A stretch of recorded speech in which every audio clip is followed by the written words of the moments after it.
Coming up on Lawmakers, Tort Reform passes the House Rules Committee as advocates on both sides of the issue rally at the Capitol.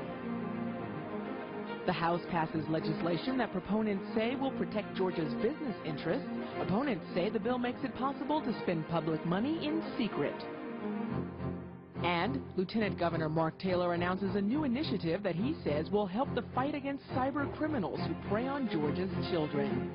Those stories and more are next. Live from Atlanta, this is Lawmakers for Wednesday, February 9th. Here are your anchors, Nwandi Lawson and Gerald Bryant. Good evening, everyone. Also on tonight's broadcast, Georgia State Supreme Court Chief Justice Norman Fletcher delivers the State of the Judiciary address to a joint session. And Chris Knight checks out the Democratic listening tour. But our top story tonight, the debate over tort reform continues. Senate Bill 3, known as Tort Reform or Civil Justice Reform, passed out of House Rules Committee this morning, bringing groups for and against the bill to the Capitol to voice their opinions on the matter. David Zelski joins us live from the Capitol with details. David. Thanks, Gerald. House Rules Chairman Earl Earhart allowed 13 amendments to be heard and voted on in committee. In the end, 4 amendments were voted to be decided on the House floor, but some committee members were not happy with this new procedure in House rules.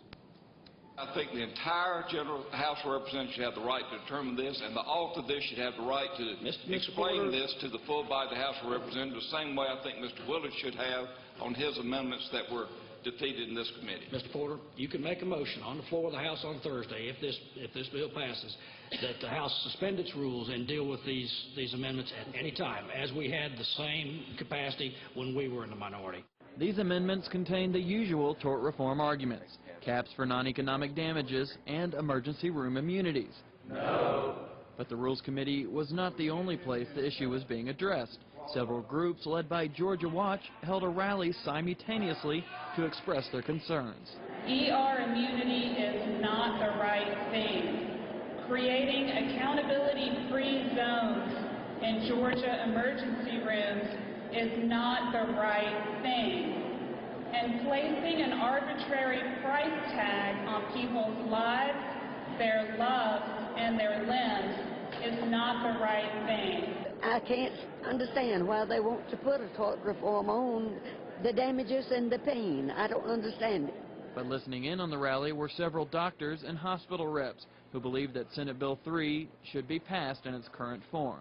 A lot of people don't understand that the non-economic damages are the things that we want capped. The economic damages, the cost of taking care of a mom, the cost of taking care of a baby, the lost wages, none of that is even affected by this bill. We're at a real danger point now. I think this is a critical moment in time. Well, once again, Senate Bill 3 passed by a committee substitute and now heads to the House floor. Reporting live, I'm David Zelski for Lawmakers. Thank you very much, David. The House today voted to urge Congress to reform Social Security by diverting younger workers to a system of personal retirement savings accounts. Those who support House Resolution 63 say without the changes, Social Security resources will be exhausted in 40 years. The American Association of Retired Persons disagrees. First, Representative James Mills. In the year 2042, unless some action is taken, Social Security Administration themselves, off of their own homepage, states there will be no benefits available. Now, I know one of the legislators on the House said that there'll be no money in 2042. That's not the case. There'll only be money to pay 70% of benefits, and we don't want a 30% benefit cut. Democratic leaders suggest that a bipartisan committee be appointed to hear public opinion about Social Security reform. It's strange to me that Congress want to give us the right to invest in individual retirement accounts, and they have control of $1.5 trillion that's in a fund, and they won't invest it on Wall Street. They only invest in government-backed bonds, treasury notes. If they would take the step that they're asking the public to take, or if they had been doing it in our robust years, that would be $5 or $6 trillion right there. Among the alternative proposals being promoted nationally are individual retirement accounts that supplement Social Security. AARP supports that idea. If we moved that from 90,000 to the historical level of 140,000, we could solve a big chunk of the solvency problem with Social Security. And that's just one of the things that we could look at. But the point is, let's come together, let's look at the real options and not rush into private accounts, which actually make the situation worse instead of better. I mean, we would fully support private accounts in addition to Social Security. Let's do something national 401k where everybody would get a chance to invest. House Resolution 63 passed by a vote of 95 to 70. It now moves to the Senate. The House also agreed today that the state should be able to attract business interests without making all negotiations public. Representative James Mills told legislators that Georgia is losing millions of dollars because companies are reluctant to negotiate with a state with such broad open records laws. Say, for example, we've got a company that's in another state, and they want to come to Georgia. They want to relocate, let's just say 1,200 jobs to Georgia. Before they will even talk to us, we've got to put in writing that we're going to have all those negotiations confidential. And why do they want that? Can you imagine the upheaval back home in the infrastructure they've already got committed in a state where they're trying to move from and what that will do to their current business activities? Think about that for a minute. That's what this bill protects. It protects them to have the ability to talk to us to carry this out.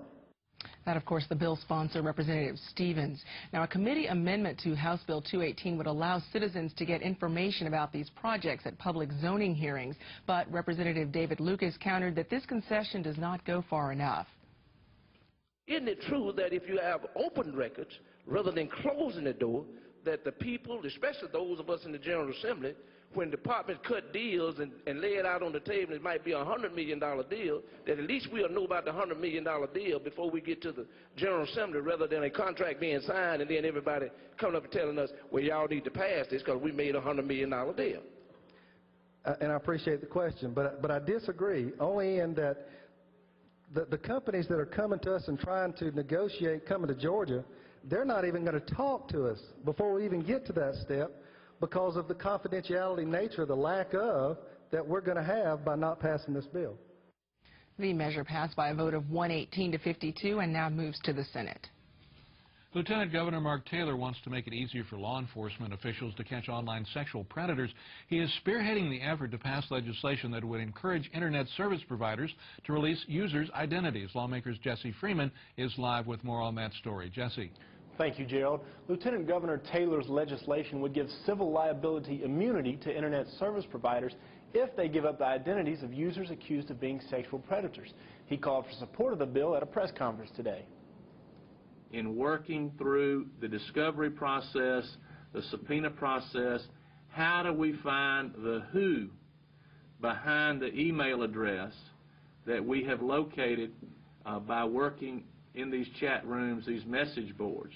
And the problem that we have found for law enforcement and prosecutors is there is a significant reluctance because of privacy concerns on the part of the Internet service providers to provide this information. This will protect the Internet service providers from civil liability, from being sued when, in response to a legal subpoena, they provide the requested information.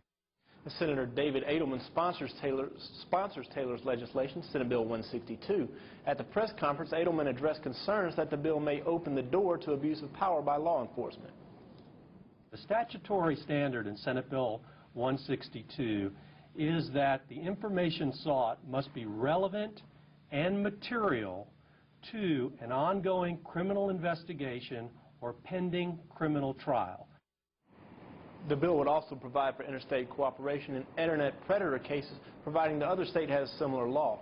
Reporting live, I'm Jesse Freeman for Lawmakers. Well, Jesse, are there other states with similar laws on the books? Well, Gerald, the Lieutenant Governor said Georgia would be one of the first states with a law like this. Florida is one example he gave of having a similar law. All right. Thank you very much, Jesse. During his State of the Judiciary address today, Georgia Supreme Court Justice Norman Fletcher praised state efforts to provide legal defense for those who can't afford it. The new statewide public defender system which you so wisely created during the 2003 session and funded in the FY 2005 budget, is off to a remarkable start. It is being favorably recognized nationally, with many states desiring to emulate our system. You should take great pride and find much satisfaction knowing you so ably fulfilled your constitutional and moral obligations. History will long record that this great legislative body did the right thing at the right time. The good news is 42 Circuit Public Defender offices opened January 1st and are operating full speed at this moment. Thank you.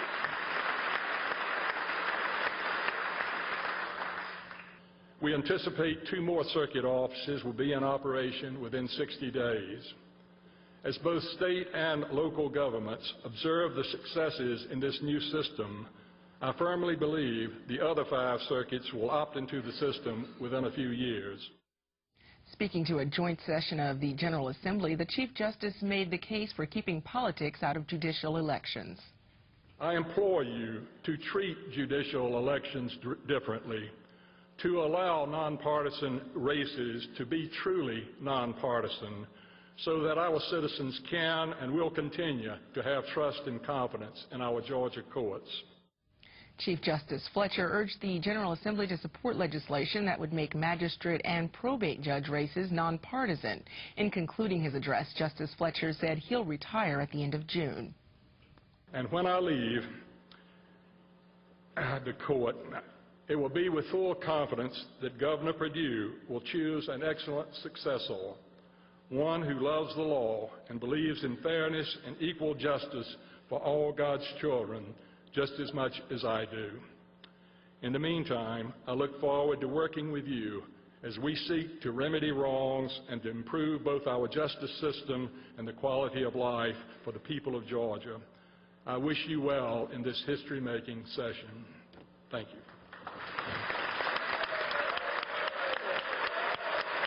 Well, in other news, citizens across the state are getting a chance to voice any concerns they may have about Governor Sonny Perdue's $17.4 billion spending plan as a part of a listening tour hosted by Democratic legislators. Lawmakers Chris Knight attended one of these listening sessions in Atlanta today. She joins us live from the Capitol with more. Chris. And Wandy, Democrats say because this year's budget hearings only lasted 2 days, many citizens didn't have a chance to participate. They say they're holding these listening sessions to give citizens a voice in the budget planning process. Arthur, her face just fell. And she said, Cecily, we don't have that book in this library. And she said, and I can't get it either. She said, the cuts have been so drastic.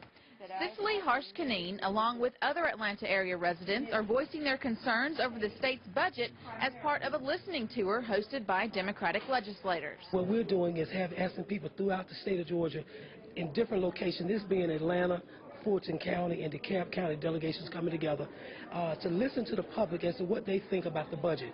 While numerous topics were discussed, education and health care were the main focus of this listening session.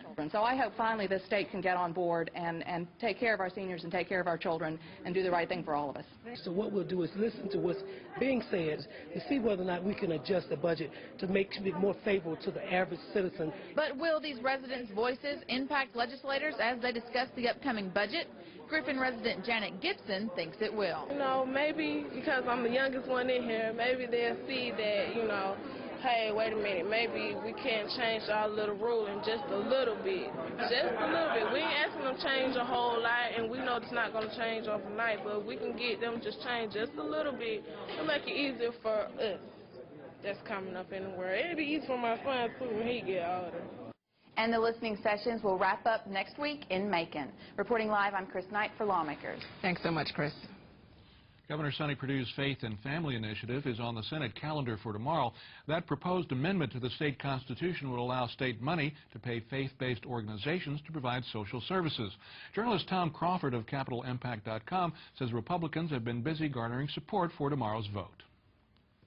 Well, I think the Republicans in the Senate are still counting noses on this one, Gerald. Because it's a constitutional amendment, it needs a 2/3 vote to pass, and that means the Republicans in the Senate have to get a few Democrats to vote with them. And Democrats are very concerned that, as the governor has written it, the bill opens the door to private school vouchers.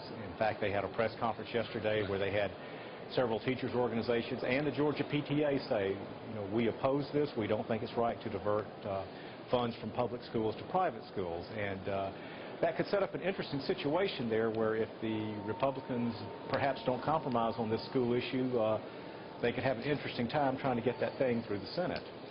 And Democrats today in their weekly news conference hammering home a couple of points. One, they say the Republicans are making the process too secret. And another thing that they talked about more at length today was they said they believe the state's bond rating, which has typically been AAA, one of the highest, is now in jeopardy because of GOP policy. Right. The problem, as I understand it, is the state has not been able to complete an audit for fiscal year 2003. And until you can get that audit completed, a lot of the rating agencies really don't want to look at your bonds and they don't want to update your ratings. And of course, if you don't have a rating, you can't sell the bonds. So it's a very technical problem, but the state needs to get that audit finished and they need to get their ratings maintained so that they can go out to the bond market. Now, one of the questions at the news conference was, could this go all the way back to the Barnes administration and problems with community health and Medicaid that kept those audits from being done? Is that a valid concern? Right. In fact, state officials have told me that that's the reason the audit hasn't been completed. There was a new computer system installed, and it created a lot of problems in getting Medicaid providers paid on time, and the mess it created has made the state basically unable to close its books on fiscal year 2003. Let's move on to some action in the House today on Social Security. Now, this was a non-binding resolution that would urge Congress to support President Bush's Social Security reform, the private accounts that would possibly go in place in the future. Was that vote a little closer than you expected? It was. The vote, the resolution only passed by 95 to 70, and that's only 4 votes more than the 91 that you have to get to adopt a resolution and send it out of there. So that suggests to me that there is a lot of uncertainty about the privatization proposal from President Bush. Even some Republicans voted against this resolution. Something else that caused a fairly lively debate in the House today was House Bill 218, which is designed to bring business into the state, but detractors of that bill say it involves too much secrecy and interferes with the public's right to know. That was the criticism that was heard. The bill would allow the state, when it's negotiating with a company that might want to relocate in Georgia, to keep certain details of that negotiation private until such time as the deal is finished. Some legislators, especially from rural areas, are concerned that that might allow people to come in and put a landfill or a pig farm or a sewage treatment plant in a local community without the community having any say over it. And let's finish up briefly with tort reform. That moved through House rules today, with not everyone too happy about the lack of opportunity to amend it. That's correct. The Rules Committee is going to allow a few amendments to be considered in the House tomorrow, but they did not vote to allow other amendments to be considered, even some that were offered by the Republican committee chairman who'd been handling a lot of the tort reform. So there's some unhappiness over that. And Calvin Smyre, who was the former chair of Rules under the Democrats, said several Republicans told him that they were unhappy with the process. He wouldn't name names. He said we had to do our homework. But do you understand some Republicans are not too happy? Yeah, I think there is some restiveness out there. And as I mentioned, the chairman of the House Judiciary Committee tried to get some of his amendments onto there, and he's a good, loyal Republican, and even he couldn't get him in. In other news, the Sons of Confederate Veterans want to see another statewide vote on Georgia's flag. They would like the referendum to offer an option containing the 1956 to 2001 flag, which included the Confederate battle emblem. Lawmakers Ashley Poland has details. Sons of Confederate Veterans rallied in support of House Bill 15, which would reintroduce referendum, allowing the people of Georgia to vote on their state's flag. Proponents of the bill feel that their interests were overlooked in 2001 by Governor Roy Barnes' decision to change the state flag without the people of Georgia's votes being counted. The current flag was adopted by the General Assembly in 2003. It's just an emblem, but it's tied to the heartstrings of so many people sentimentally. I think it's only fair that the people have a right to vote before they just go up and snatch it down like Barnes did and Purdue didn't allow it to be voted on. The St. Andrew's Cross to me, as a Southerner and a Georgian, means the same thing as the Star of David does to a Jewish person, you know. It's a symbol of my Southern heritage and my Celtic heritage. What I say to those 3/4 of the people who say they're offended is they need a history lesson. And if they did research and did their history lesson, they would see there's absolutely nothing offensive. In fact, it's a very honorable Christian symbol. Opponents of the referendum are quick to point out that close to 3/4 of African Americans in Georgia find the 1956 to 2001 flag offensive and racist.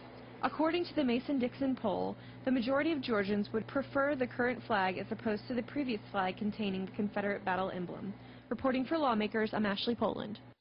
And House Bill 15 was pre-filed in December, but has yet to be assigned to a committee. The State Tollway Authority Board voted unanimously today to fund a study about the possibility of implementing HOT lanes along the I-75 and I-575 corridors. HOT lanes are high-occupancy lanes that would also be available to single-passenger cars if the operator has purchased an access card. The Executive Director of the Tollway Authority, Doug Hooker, explains more about that bill. This is being done by a grant, being paid for by a grant from the Federal Highway Administration, $400,000. We have to put $100,000 matching fund. We'll be doing this jointly with the DOT and with Greta as well. Currently, Greta and the DOT are planning and designing HOV and BRT, bus rapid transit lanes, for that corridor. This will evaluate the concept of making the HOV lane a high occupancy toll lane or hot lane, in which single drivers would have the option to pay a fee to ride in that lane if there's capacity. And there'll be information that DOT can use to decide whether they want to proceed in that direction or not. The study will be conducted by the Tollway Authority in conjunction with the Department of Transportation. The Georgia Slam Spam Email Act received a due pass recommendation from the Senate Science and Technology Committee today. Anyone who knowingly initiates false or misleading commercial email could be guilty of a crime if the bill is signed into law. The bill proposed by Governor Sonny Perdue and sponsored by Committee Chairman David Schaefer would give the State Attorney General subpoena power to investigate spammers who oftentimes try to hide their identity. The committee also gave a due pass recommendation to Senate Bill 121, which closes a loophole that potentially made buyers of cruise cards vulnerable. The bill seeks to protect Georgia's residents' confidentiality by exempting records of the State Road and Tollway Authority that could reveal the identity, financial accounts, or travel history of motorists on a tollway project. A hearing to discuss Senate Bill 46 was also held. That bill aims to protect the privacy of wireless telephone subscribers. No action was taken on that bill today. Well, those for and against restricting abortion rights presented their views on House Bills 156 and 197 to a House Health and Human Services subcommittee today. House Bill 156 would mandate a 24-hour waiting period for a woman seeking an abortion, while HB 197 would make parental consent mandatory for minors. It's time that this information is getting out. It's time for both sides to stop debating this issue on this point and that point and so forth. Get the information to the women, empower them, let them make the choices. To ask this young lady, parents, to give her permission to have this procedure would be ludicrous, because her parents are currently in a halfway house, her father is currently in prison. So how can we, I guess, take away the right of individuals to have permission to seek such a procedure from a guardian or grandparents, so to say? Both House Bill 156 and 197 passed out of subcommittee and are headed to the full Health and Human Services Committee. Today, the House Public Safety Committee heard testimony on a bill that would ban police from using electroshock devices, or more specifically, taser guns. Amnesty International spoke in favor of the bill. A taser gun is a gun that fires a barb that clings to either the skin or the clothing of the suspect and releases 50,000 volts of electricity for about 5 seconds. So if you can just imagine 50,000 volts of electricity, which raises a lot of concerns, as Representative Brooks talks about, of people in vulnerable conditions, whether they have a heart condition or some other sort of health condition. There really is no independent evidence demonstrating that tasers are safe and do not kill people. And we've seen over 80 people die in taser-related incidences since 1999. Taser President Thomas Smith told the committee that tasers were a valuable tool for law enforcers. The legislation sponsored by Tyrone Brooks is being sent to subcommittee for further review. While promoting a constitutional amendment which would protect hunting and fishing rights throughout the state, Senate President Pro Tem Eric Johnson promoted Senate Resolution 67 today. That proposal passed the Senate Natural Resources and Environment Committee unanimously. We want to assure that the tradition of hunting and fishing is preserved for future generations in this state. We have it in the law, but laws can be changed by a simple majority in the legislature or potentially by some activist judge. So if we put it in the Constitution to set a higher standard and prevent people as the state gets more urbanized that begin to think deer are endangered species or want to take away the right of the public to hunt and fish. This is my third year on this bill, and I'm hopeful that we'll be able to pass it this year. And of course, then it'll go on the ballot to the public in the 2006 election if the House passes. Senate Resolution 67 now heads to the Senate Rules Committee. Representative Roger Bruce would like parents to be able to spend more time with their children at school. He sponsors House Bill 230 called Time for Schools. This would allow parents to take off up to 8 hours per year from their jobs without penalty to attend school events such as parent-teacher conferences. This bill was conceived by students at A. Philip Randolph Elementary School who felt that their parents weren't spending enough time at the school. And when I guess they queried their parents, and the parents said, well, you know, we can't get off from work. So the kids called me and they said, well, let's see if we can make sure that that their jobs are not being put at risk as a result of them coming to the school and working with us. House Bill 230 is currently in the House Industrial Relations Committee. A new advocacy group met today to map out their 10-year plan for raising standards for the state's children. Lawmakers Sean Yancey has that story.